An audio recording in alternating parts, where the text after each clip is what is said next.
Good morning, everybody. Welcome to this morning's event. My name is Steve Bowen. I'm the Executive Director of the Hoover Education Success Initiative, a project here at the Hoover Institution. Very pleased and honored to have you here today for our event on the past, present, and future of school choice. So for those of you who celebrate, this is School Choice Week, National School Choice Week, which was put in place in 2011, I believe, as an opportunity to every year sort of look back across the growth of school choice across the nation in the last few years. And as those of you who study this field know, there's been a lot of changes in school choice over the last few years. We're going to spend some time today talking about that. So we're going to begin our program today with a virtual interview with Governor Mitch Daniels, who until very recently was the president of Purdue University and obviously the former governor of Indiana. And he'll be in an interview with our director of the Hoover Institution, Condoleezza Rice, and they'll talk over the work that was done in Indiana when Mitch was the governor there, really a pioneering state in terms of school choice, and talk about how that happened and what has happened since then, the impact of those programs. We'll then turn to our research panel. So these are folks that have worked with us here at Hoover and produced some terrific research reports on school choice. So we're going to be joined shortly in the second half of the program by Paul Peterson, who's a senior fellow here at Hoover and is at Harvard University, on Egalite, who's a visiting fellow here at Hoover, joining us from North Carolina State University, and Patrick Wolf, who's joining us from the University of Arkansas, all of whom have done tremendous work on research on school choice. So we'll do a roundtable panel to discuss what's been happening in school choice and what do we see coming ahead in the years to come, or even the days or months to come. We're seeing a lot of work happening in the States as we speak. Just one other housekeeping item before we get started. I want to draw your attention to the school choice related resources on the hoover.org website. Chief among those is our school choice map, which is something we released just last fall, and we've been updating that resource as we've been going. So you can go on there and find some research and information about all the school choice programs in the country. And you'll also be able to find on the website a whole slew of research reports, again, including reports done by all three of our research panelists today. So we're, again, very thrilled to have you here, honored to have you here. We're going to be recording today's event, so please take this opportunity to silence your devices. And we're just looking forward to a tremendous program today. So with that, I will turn it over to our director, Condoleezza Rice. Thank you very much, Steve, and welcome to the Hoover Institution. I look forward to the conversation with my good friend and longtime colleague, Mitch Daniels. Hello, Mitch. How are you? I'm fine, Condi. Great. I understand it's snowing in Indiana, so you can always come to Hoover anytime you want. It always sounds attractive, and especially today. So, Mitch, our topic today is school choice, and under your leadership in Indiana, you were really a pioneer in the school choice movement. So I'd like to take you back in time a little bit. Tell us how this developed. How did this become a central part of the goals that you wanted to achieve as Indiana's governor? It was a goal of mine from the day I first sought that office, and it took a long time to be practical of achievement, Condi. But I always felt very strongly about the issue for multiple reasons, not simply the educational quality that I thought competition would enhance in the public schools as well as private non-government schools, but also for what I consider the social justice dimensions of this issue. So I was for it all along, but for 6 years, we made only incremental progress in education reform. Some of it was meaningful, but none of it involved the subject we're discussing here today, until we were able to achieve a major breakthrough, captured the House of the legislature, which had been in the hands of the loyal opposition the previous 4 years. And at that point, we ran the table on education reform, which included many other longtime goals of mine: collective bargaining reform, performance-based pay, and other things. But it took a lot of patience, honestly. But when we got our chance in the opening in 2011, we went for it in a big way. And there's really very few things that we were able to do in all those years that were as gratifying as that. I know, Mitch, that there's a lot of kind of hand-to-hand combat in anything like this. You're really working with the legislature, you're working with other constituencies, but there's also a public-facing part of it. It's making the argument, if you will, creating the narrative around school choice. And it seems to me that you did that exceedingly well. When you actually make the argument about school choice as one of social justice, of a civil right for parents, no matter their means, to be able to educate their children as best they can. Can you talk a little bit about the public-facing side of this? Because I know you spent a lot of time, so to speak, on the stump talking about it. And I think people interested in this subject in public life have to take on the responsibility for doing that. One reason that reform comes so rarely, so slowly, and sometimes so fleetingly to education is that the establishment, the educrat establishment is permanent. Parents who are dissatisfied or become interested in bringing change come and go as their children age. And so the system has a way of outweighting citizen reforms. But therefore, people in positions of public authority, I think, have a very special responsibility in this area. And I did try to undertake it. Yes, I very sincerely, but also I think in terms of the attracting others to the issue, stressing the social justice aspect is, to me, primary. Here's a very misused term, in my opinion. The philosophers, what is justice has been one of the primary questions of philosophy for centuries, and nobody owns that word. So whatever social justice means, it has to include the concept that people of all means and all stations in life should have the same right to make this fundamental decision about their child's education as their wealthy neighbors do, and and frankly, as a majority of public school teachers do. So that was always the lead in the argument. Yes, I think the evidence, and Hoover's been a terrific contributor to this, people like Dr. Peterson.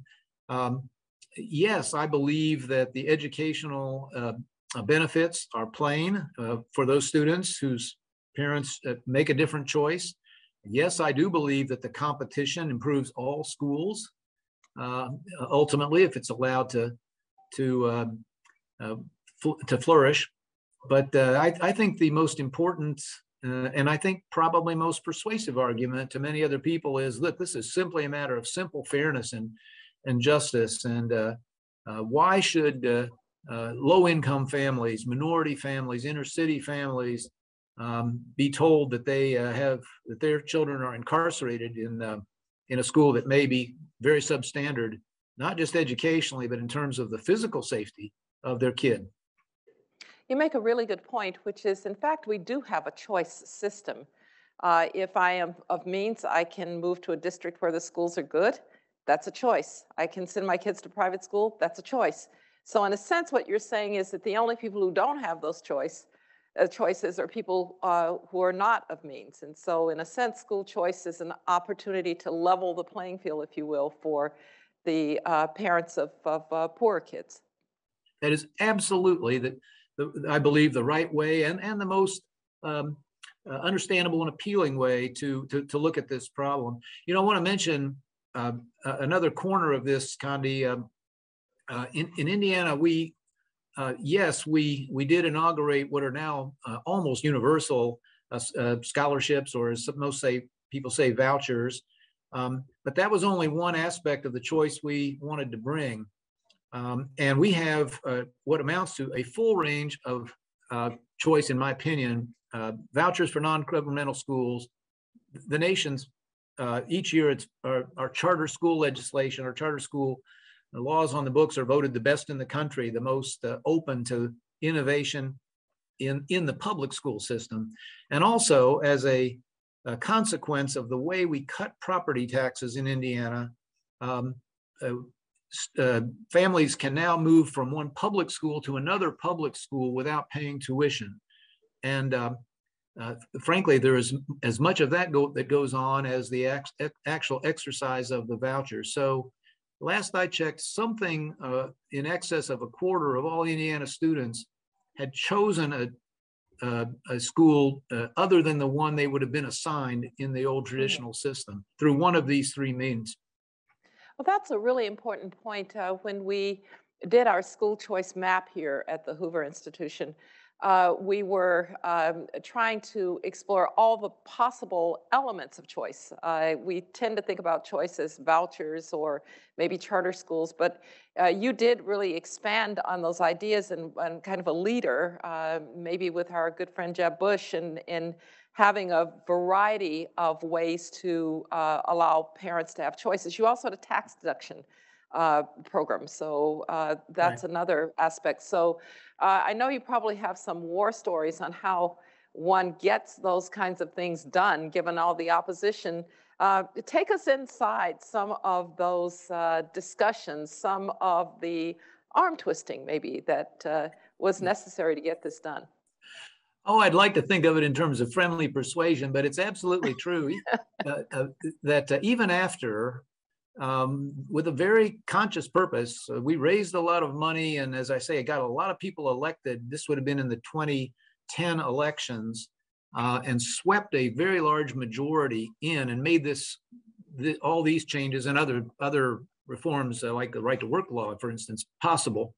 That wasn't the end of the job.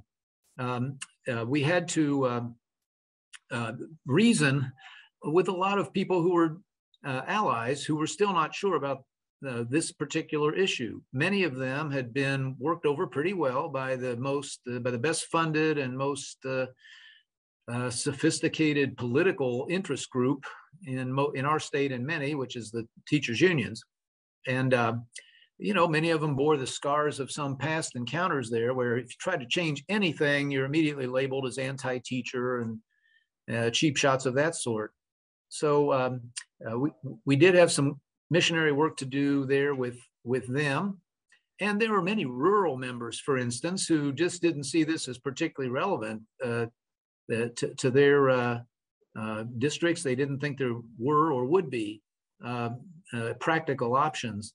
You know, I will say that economic purist that I often tend to be, early on I imagined that if we could just make this breakthrough, people said, well, there are so many places where there aren't non-governmental schools.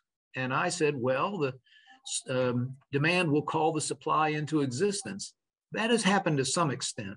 A number of, for instance, of the parochial schools that were thinking of closing are now not only open, but flourishing. And there are some new schools who have come along, but not as many as one might have imagined, or that in theory we might have predicted.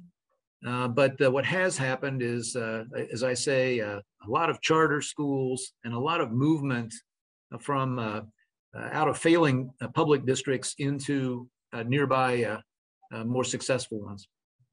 It's one of the things that we did note when we did the map is you'll see that there's some states that you might expect actually to be on the choice side, but because of the rural issue, you see less there. So how did you bring those particular districts along? Because Indiana has some of them. Some states are almost completely rural. States like the Dakotas, for instance, have tended not to have as much in the way of choice. So, yeah. Oh, it was probably harder than I'm reminiscing nostalgically now. I like to think that in many cases we simply persuaded people. I mean, we brought parents who were of children who were earnestly seeking this in to meet with legislators. It's pretty hard to be dismissive of this issue when you've met parents who literally want or not only believe their child will be poorly educated, but maybe in physical danger in a given school, absent these reforms. So we certainly did a lot of that. We did a lot of public advocacy, back to your first question, which tried to provide some air cover. You know, for a legislator who says, well, it's not very relevant to my district. Why do I want to fight, be in the gun sights of my teachers union when there's no particular benefit to my constituents? So we tried to provide a little bit of supportive cover there. And yes, I mean, there were a few, I think, that we had to say, well, you know, there's some things we know are important to you, but we're not interested in talking about them unless you help us with this all important issue for children. That's the arm twisting part, right? The gentle persuasion part. Yes, friendly persuasion. I always prefer to think of it that way. Friendly persuasion. Yeah, absolutely. So let's go back for a moment. I personally don't understand how you make an argument against school choice and parental choice, given that I often say, Mitch, don't write an editorial in the Washington Post about how school choice will destroy the schools and then send your kids to Sidwell Friends, right? Send them to Anacostia and then we can talk. So I've never quite understood how one makes an argument against this. What are some of the scare tactic stories that that people threw up as you were moving down this road? You just named the main one, the main line of argument. Just because it's specious doesn't mean it can't be effective.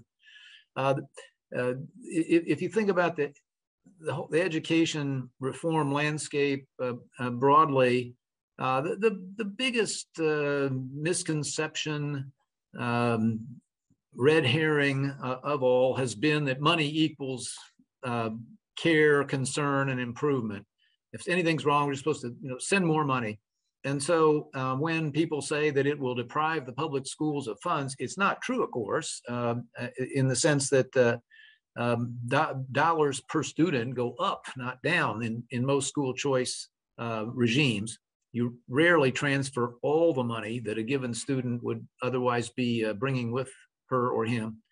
But that doesn't mean it doesn't have salience, and everything gets translated into being anti the system, anti-teacher, and often that's quite enough, along with the muscle that the union tends to bring politically to these debates. I can't honestly think of, occasionally there'll be a challenge to the idea that the education gets better. People cherry pick data and what this overlooks, and I know I've mentioned it twice already, but I think something that is too often de-emphasized or underemphasized in this discussion is safety. If you've met as many parents as I have, in inner city neighborhoods particularly, who are desperate, who are in waiting lists, who want to get their child to some different environment, more often than not, the quality of English and math instruction is second. More often than that, they really want their child in a safe and stable place of schooling, which of course is a prerequisite to schooling anyway. Nobody learns in a classroom. There's all kind of data on this. It takes just one disruptive boy, and the data is usually about boys, in a class of 25 or 30 to lower the outcomes for everybody else.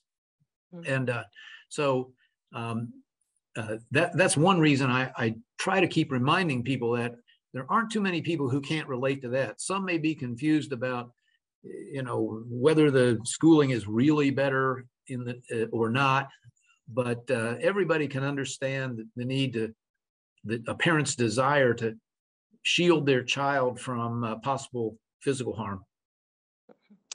So it's been about a little more than a decade since the passage of the landmark legislation that really got all of this started. And if you could reflect a little bit on what these programs have wrought, and maybe from the perspective of having perhaps seen some of these young people. You were, until very recently, the president of Purdue. I just have to say, you did a lot of very, very innovative things at Purdue too, and so maybe we'll come back and one day have a conversation about how to reform higher education, which could use some attention too. But as the president of Purdue, did you see some of these kids come through? Did you hear from families? And just reflect a little bit on a little more than a decade of having really led on this school choice issue. I did. I had students come up and mention it. I have some really moving letters and emails that I got from parents who said, but for this program, my child wouldn't be there or wouldn't be wherever they are in school and in life. And so there's no question that we know that it made a positive difference in the lives of many, many young people. Now, I will say that, and this applies as much to other changes that we brought in this comprehensive. This was a part of an omnibus education reform bill. We just ran the table when we got the chance. And a key lesson looking back there is just passing wise and important legislation isn't enough. There has to be implementation. If the friends of the status quo get their hands on the levers, as they did in our state, following our 8 years, for the next several years, the superintendent of public instruction was hostile to the reforms and hostile to school choice. And there's an awful lot of ways that the system can throw sand in the gears and impede what was progress. You know, in the first NAEP, National Assessment of Educational Progress, that following the passage of our school choice and other reforms, Indiana had the biggest jump in the nation. Arne Duncan, President Obama's Secretary of Education, singled out Indiana's reading and other gains and said, Indiana, I think he said, knocked it out of the park. There's been some progress since then in results, but more slow than I would have hoped and wished. And I guess the lesson I take from that is you can't simply make a breakthrough, and I'm delighted to see breakthroughs now in many other states, but the job's not done and the system never goes away. And so somebody needs to keep watching and try to make certain that it's implemented, that parents know of their choices and are here and there, help to make the right one. And let me, just on that point, let me close with you, kind of looking out into the future. We're here in National School Choice Week. There have been some really big wins, most recently in Iowa. Arizona is a state that everyone would point to. So let's say we're here a year from now. What would be your hopes about where we might be? You mentioned not going backwards, and you've also mentioned the connection to the electoral system. It has been in some ways, some of this has been bipartisan, as you mentioned, Arne Duncan and the Obama administration, but this relationship between politics and the process of school choice, not just passing the legislation, but actually getting things implemented. What are your hopes about what we would be saying a year from now if we're sitting here for next year's National School Choice Week? That we'd be citing another 2 or 3 or 4 states which have one way or another joined the movement for progress. That we would once again be able to say, and I don't track all these surveys, but the public opinion survey answers I've seen on this topic lately are becoming overwhelming. I believe I've seen approval for this general concept at very large majorities now, and that would be increasing.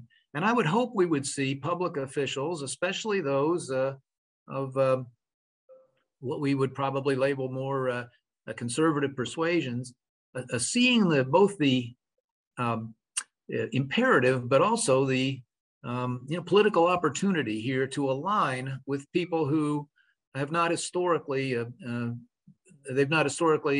attracted or been associated with a whole heart and a clear and a happy conscience. People should embrace this and elevate it in their hierarchy of topics to talk to the public about. And as they do, they'll be standing up for people who deserve it and who may begin to look at them in a different way. So I would hope we'd see a lot more of all of that. Well, thank you so much, Mitch. It's great to be with you. Governor Daniels, President Daniels, I meant President of Purdue, although really, we are so grateful to you for spending this time with us. And I go Boilermakers. They got a pretty good basketball team this year. Better than good. Well, no subject I'm happier to discuss, and nobody I'm ever happier to discuss anything with. Condi, thanks for having me. Great to be with you. Thanks so much. Bye-bye. Researcher panel, speaker, join us on the stage, and as they get settled, I'll do some quick introductions. So down on the end, we have Patrick Wolf, who's a distinguished professor and 21st century chair at school choice, the Department of Education Reform at the University of Arkansas, School of Education and Health Professions. We have Paul Peterson here in the middle, the senior fellow here at the Hoover Institution and professor of government at Harvard and director of Harvard's program on education policy and governance, and Anna Egalite here on the end, who's a visiting fellow here at Hoover, and associate professor in the developmental education, leadership, policy, and human development at North Carolina State. So with that, I'll turn it back to the Director Rice for the panel. Well, thank you very much. Well, we just talked about how great leadership in a state can actually bring about real change. What we do here at Hoover is we are not a political organization, but what we try to do is to do the best research that we possibly can on issues of public policy and make that available to people who can then carry it into the policy and political sphere. And I have here on stage with me 3 people who are doing precisely that. And so welcome, Paul, great to have you here, but also really glad to have Patrick and Anna here. So let me just start with you, Paul. Let's just begin. We noted with Governor Daniels that 2020 was a big year for school choice. It does feel like there's energy here. Maybe some of it's parents seeing what happened in COVID. Maybe it's people finally getting the social justice argument. But what has been the big news from your point of view from last year, and where are we now? Well, thank you, Condi, for arranging this event. I'm especially excited to be on the stage with my former student, Patrick Wolf, who knows so much about this topic and has done so much, and with Anna Egalite, who worked with Patrick and worked with me. And Hoover has always played such an important role in sustaining me in this field of activity over the years. So it's just great to have this opportunity. Now, when we look to what is happening, the Iowa events are really quite interesting, and I think in 2 respects. First of all, Iowa is I would call it an orange state. I decided to wear an orange tie here too. It's not a deep red state, and it shows that choice has, the conversation is widening on choice. The pandemic definitely widened the conversation. People began to think about options out there. There's a much more serious attention given to school choice. Enrollments in the traditional public school are down by about 1 million as compared to before the pandemic, and enrollments in charter schools and private schools are up, and homeschooling is sort of exploding out there. So there's now 6% of the population are being homeschooled. So you have public opinion is changing, and state legislatures are enacting school choice. In 2021, 20 states expanded their school choice program in one way or another. So Iowa, now as we're in 2023, 2022 was sort of a re-election year, right? Everybody was worried about re-election. They didn't do much. But now 2023 is on hand. And it looks like we could see some further steps forward in 2023 if Iowa is any hint of what is to come. The second thing that's interesting thing about Iowa is that the school choice program enacted there is the education savings accounts. Now, it's the 9th state to have enacted a law which is called an education savings account, or ESA as the abbreviation goes. And ESAs are the newest and most popular form of school choice out there. If you do the polling on things, it gets less criticism, less opposition. Both Democrats and Republicans like it. And so you say, well, what is an ESA? A lot of people have never heard of it before. So what's an ESA, and why is it actually getting a lot of traction? And one key thing about an ESA is that it's very flexible. You can use the money that the state provides for you to do all kinds of different things. If you decide to move your child from a public school to a private school, it'll pay tuition, but you can also use this money for computers, for curricular supplies, for special courses that you may want to take. There's a whole range of things that you can do with an ESA. So more people are beginning to think that this is something that might be available to them. Now, they're designed in different ways in different states. Of course, the basic rule about everything about school choice is that it varies widely from one state to the next. There's no one thing that you can say about it that's going to be accurate in general across the country because there's so much variation. But ESAs are very flexible, and they are being designed so that almost everybody can have an opportunity to do something about it. Now, I have one more point to make, and that is the Supreme Court is possibly going to take up a case this coming term in which it will open the possibility that we could have religious charter schools. Charter schools are now thought to be state institutions. You cannot teach religion if you're a state institution, but the Supreme Court may find a way to rethink what a charter school is, because after all, charter schools are operated by a nonprofit entity, just like a lot of hospitals are operated by nonprofit entities, which also have religious activities taking place within them. So that could change the landscape in rather dramatic ways.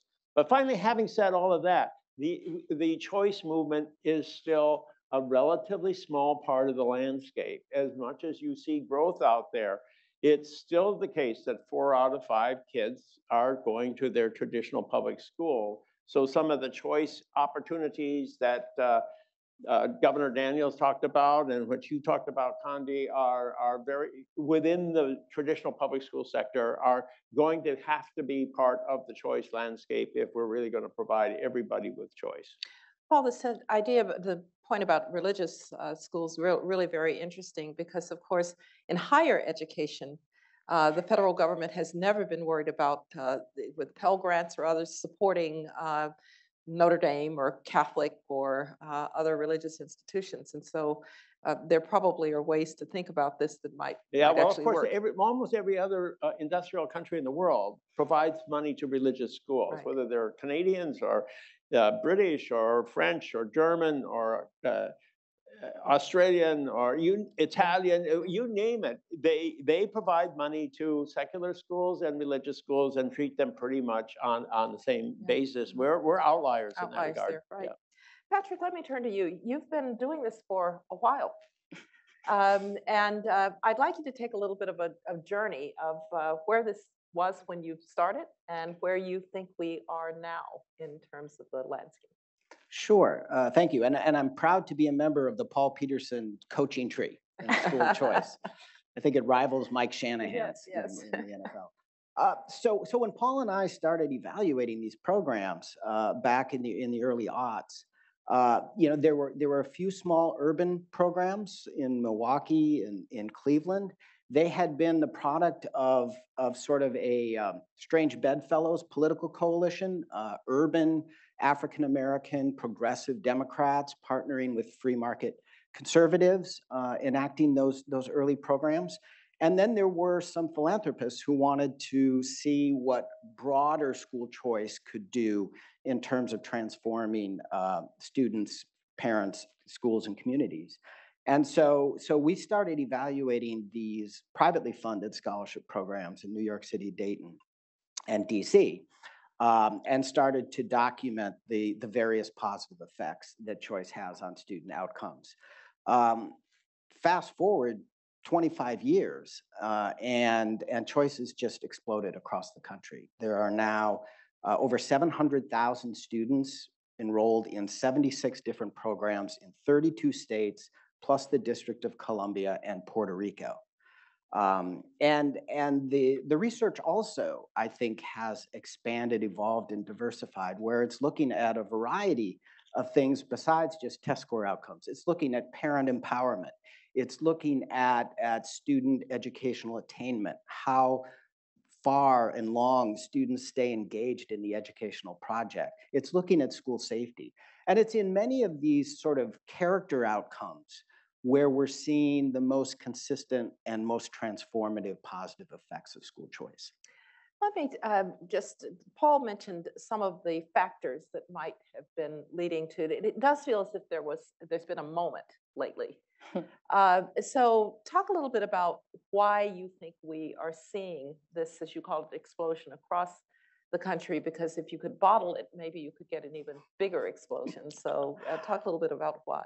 Well, I mean, I think part of it. I know Paul mentioned, that Iowa is not exactly a red state, and there certainly are many states, Illinois, Rhode Island, that are actually quite blue and have adopted school choice programs. But I think the current wave is really being driven in large part, by the fact that the Republican Party has placed parental empowerment through school choice at the center of their education platforms. And so new governors and new legislators in red states are on fire for school choice.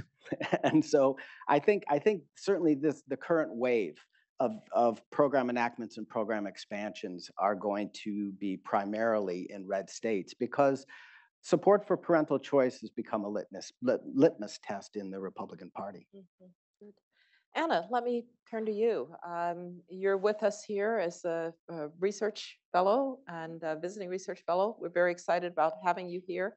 The next generation, no offense, Patrick and Paul, of people who will carry this work forward. And I'd like to pose something to you about the research. Opponents of school choice actually argue that the research on school choice programs is mixed at best, they would say, and that there's a sort of damage to traditional schools that isn't taken into account.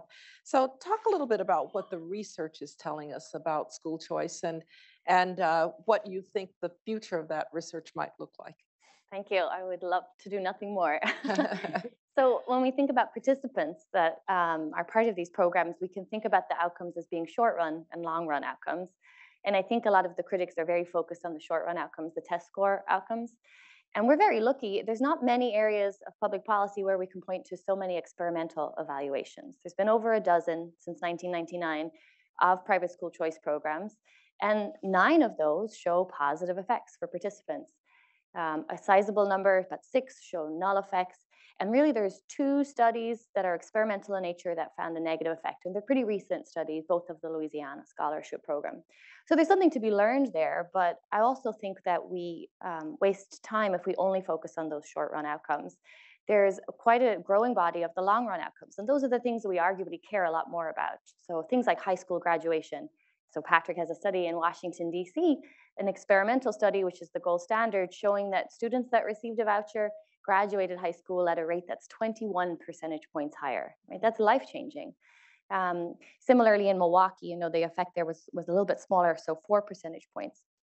When we look at the college outcomes, it's one thing to graduate high school, but do they really enroll? There's very consistent evidence there from New York City, from Milwaukee, from Florida. And in every one of those studies, it was about a 6 percentage point advantage for students that received the vouchers. Interestingly, in Florida, they were also able to follow up and say, did they actually finish the degree? And as you can imagine, that's a really important outcome for us to look at. And it's true that on average, it's about 1 to 2 percentage points, the higher likelihood of actually obtaining a bachelor's degree for students that participated in the scholarship program there. The longer they spent in the program, the bigger the impact is. So if you entered the Florida Tax Credit Scholarship Program in high school and you spent 3 years at least in the program, that's a 5 percentage point higher likelihood that you went on and actually got a bachelor's degree afterwards. The second part of your question is about the traditional public schools, how they have been affected by this. And there is a very wide body of literature on this. So I did a synthesis a few years ago that summarized 21 studies. In no case have we ever found a study that showed public schools have been hurt academically by voucher programs.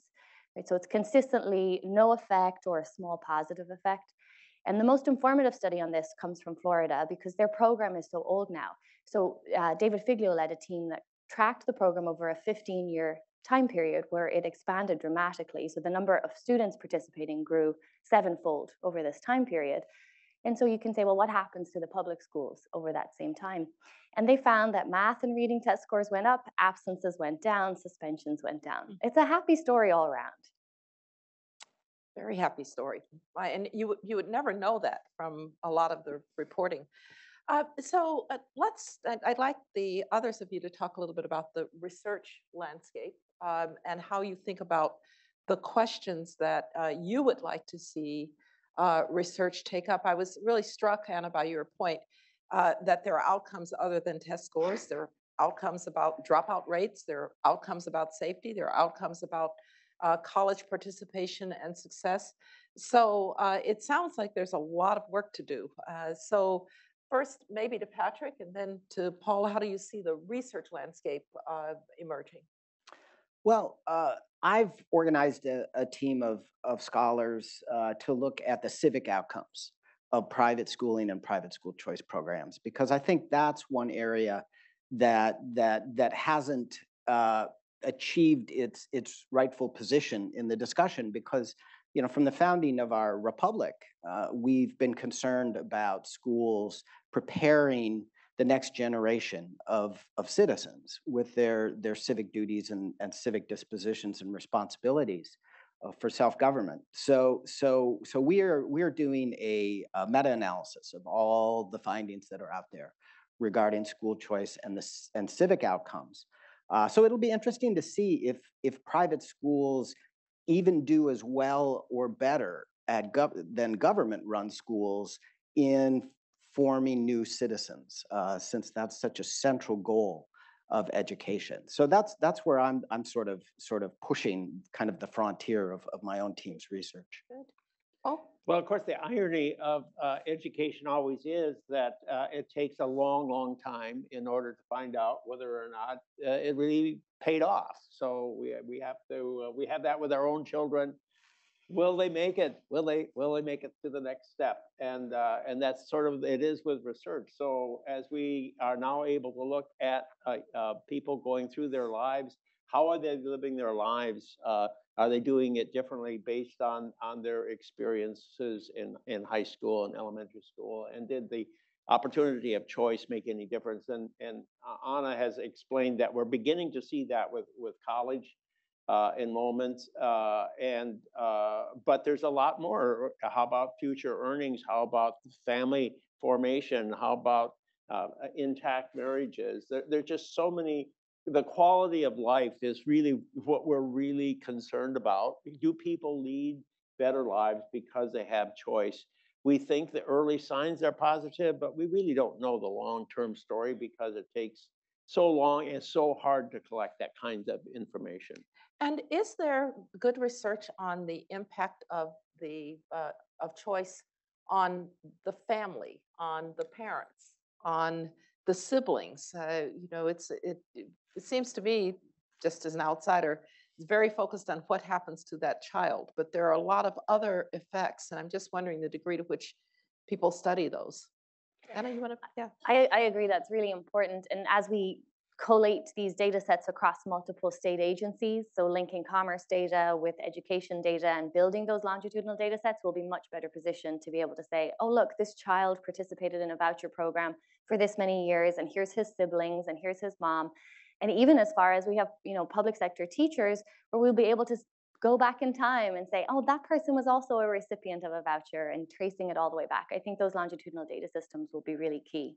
It sounds like that takes a lot of infrastructure to do it, though. And one of the things that I'd be interested in for a place like Hoover, and maybe, Paul, you're the person to address this, is to kind of think about places that might be able to build that infrastructure.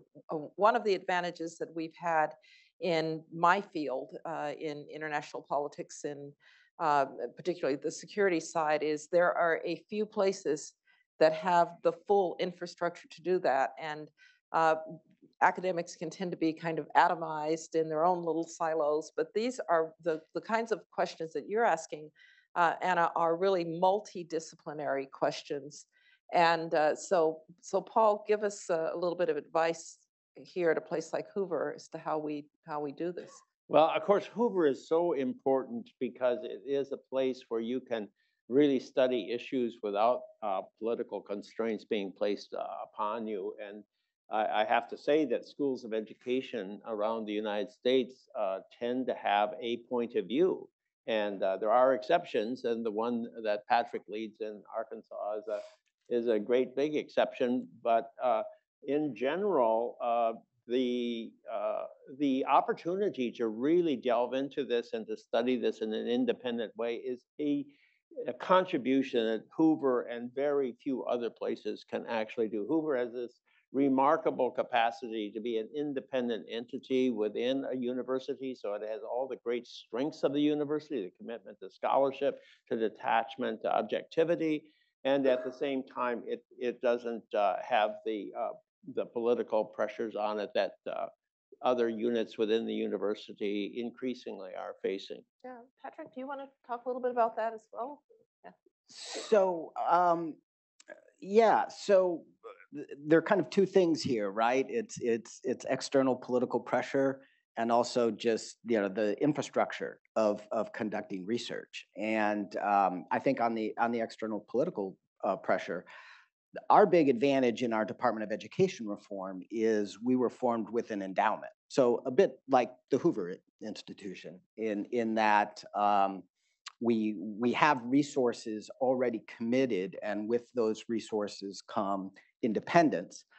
We are a very heterodox group of scholars, as Anna knows from her time as a doctoral student, and we embrace the heterodoxy and celebrate it. And it is a source of enrichment in our discussion, in our research partnerships, and such. But also the resources do allow the building of research infrastructure.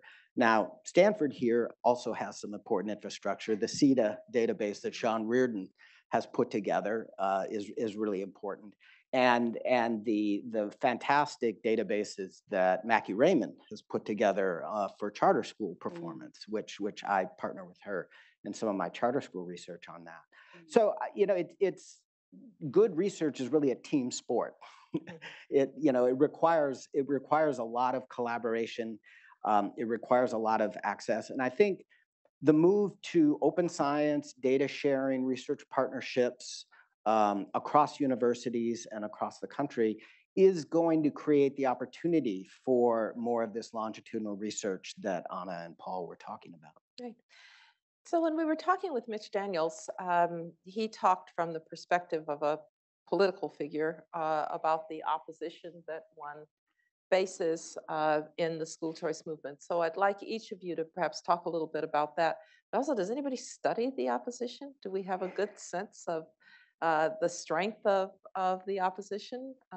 And one could imagine that there might be ways to really, there's a lot of anecdotal data. But what would we study if we wanted to do that? Anna, do you want to? So I'm not a political scientist, but yes, there are great people doing it. Michael Hartney over here, visiting fellow at the moment, does great work on school boards, and I think there's a lot to be learned there. I think that what gets lost in the political debates is the human element of who exercises choice. And something that has really struck me in my work is that even when a program is targeted for low and middle income families, the median user is extremely low income. They're extremely disadvantaged. And I feel like opponents get hung up on the income cap. And they say, if this is not a low income family, to say that 300% of the federal poverty line as an eligibility guideline is a good target to target our program towards. When we looked in North Carolina, where a family could earn up to $60,000 for a family of 4 to be participants in our voucher program, the median household income was actually $16,000. And that's actually been replicated in other states too. In Louisiana, a group of researchers there published a paper in 2018 that found similar. $15,000 was the average family income. So I feel like we lose that human element when we get caught up in the political battles, because opponents do say these are programs for the privileged. This is privatization. And it's a brain drain from our public schools. And that's the other point that is just not supported by any sort of empirical evidence. If you look at the academic profile of who's exiting a program, these are low achieving students coming from low achieving schools. And even within their low achieving public school, they're on the very far left of that distribution. They are struggling. They are looking for an out. So I think using the data to really humanize the issue is key. Yeah, absolutely. I'd like to do a study of the politicians who oppose school choice and where do their kids go to school. That would be really interesting. Oh, yes. There's plenty of evidence on that, actually, that a lot of people oppose to school choice and their kids to private school. Right? Absolutely. Yeah, Patrick, talk about the question about the understanding the opposition better. Sure. Well, so I think one area of opposition that's been very difficult for supporters of school choice to get past, you referenced it, Director Rice, in your discussion with Governor Daniels, is rural legislators, rural state legislators in rural areas. And because opponents of choice make two self-contradictory arguments about rural areas and school choice. They say, well, we don't have any private schools in our area, so none of my constituents are going to benefit from school choice, but a choice program is going to empty out and destroy the district-run public schools. Well, both of those can't be simultaneously true. And in fact, there's a really exciting study out of Florida by Ron Mattis, where he looked at 30 rural school districts in Florida, tracked them over time as private school choice in Florida snowballed and expanded. And it's interesting, basically, the district-run public schools lost enrollment share, but they gained enrollments. Well, how does that happen? It happens because more families with children moved into rural areas because they knew they'd have school choice. And most of them enrolled their children in the district-run public school. But it was important to them that they had a school choice option in case that didn't work out. So in a sense, school choice, the availability of school choice can be a source of economic and population development for rural areas. They should be celebrating it. They should be welcoming it. Interesting. Paul, do you want to talk about the opposition and how? Well, I think we tend to say, okay, the unions oppose school choice and they throw everything they can against it. They finance campaigns to state legislatures. They campaign for school board members. They finance school board elections. They're all present at all levels of government. They are a very disciplined force. They're a very capable opposition. Teachers are well-educated people, and teachers are articulate people. And if you compare them to other unions, they are probably the best union at articulating their interests and expressing the perspective of their members and their interests as an organization. But at the same time, you have a lot of opposition from the rest of the school system. School superintendents and school boards are very conscious of the problem that competition might create for them. And so I think Governor Daniels talked about that. And definitely that is something that legislators, especially rural legislators, are aware of.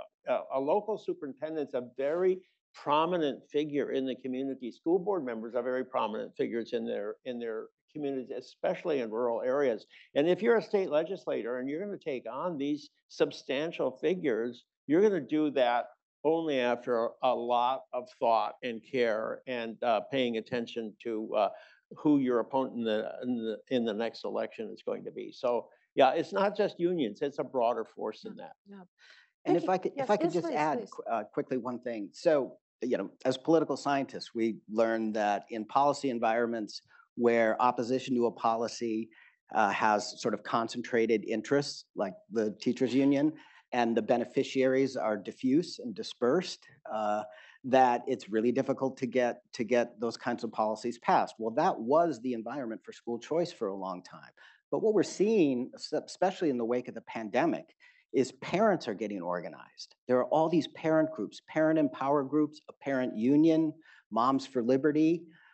So the pro-school choice advocacy group is becoming politically organized in a way and to an extent that we haven't seen before. And that's transforming the political environment for choice.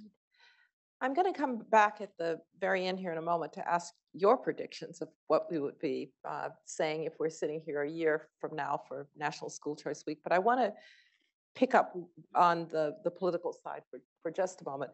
If you were advising, and a lot of this happens at the state level, if you were advising governors or advising those who wish to be governors and want to push the school choice movement ahead, what advice would you give them? Well, I would start with open enrollment. So I live in North Carolina. We don't have open enrollment, and it feels very unfair. If you look at the median home price in districts that have the highest performing public elementary schools, it's 4 times higher than the districts, the zip codes that have the lowest performing schools. And the fact that over half our states don't even allow that sort of inter-district transfer feels very unjust. So I would start there with exercising public school choice. And the other thing I'd say is not to underestimate the wedge that ESAs, education savings accounts, might drive, because they're not just empowering parents, they're empowering teachers to act as providers. So all of a sudden there's this money for small scale customization on the margins, and we need providers, and teachers are very well positioned to become those entrepreneurs. And there's not a lot of attention being paid to that yet. The Vela Education Fund are supporting some of those startups. I think that's a really interesting space for us to watch and see where that innovation goes. Fascinating. Yeah. So I think in terms of advice, we have a school choice movement that's very focused on serving the most needy. And there's a good case for doing that. And we've heard that repeated several times by Governor Daniels and by many other governors, that this is a program that's serving the poor. However, school choice has come to acquire a bit of an image of a welfare program, that it gets that negative image. And I've never heard the people at Apple say, we're making smartphones for poor people. They make smartphones or Teslas for poor people. No, we market to the very well-to-do. And once they establish their marketplace among the most prestigious segments of society, then it spreads. It's very difficult for an idea to spread when you market it as something for a group in the society that doesn't have all that positive valence. So I would think governors might think, as they move forward, a more universalistic, everybody can benefit from school choice. So open enrollment's a good example of that. There could be other ideas out there. Education savings account lends itself to this idea of let's make choice available to everybody. Yeah, that's great. So I would encourage governors to package school choice expansions with the deregulation of public schools.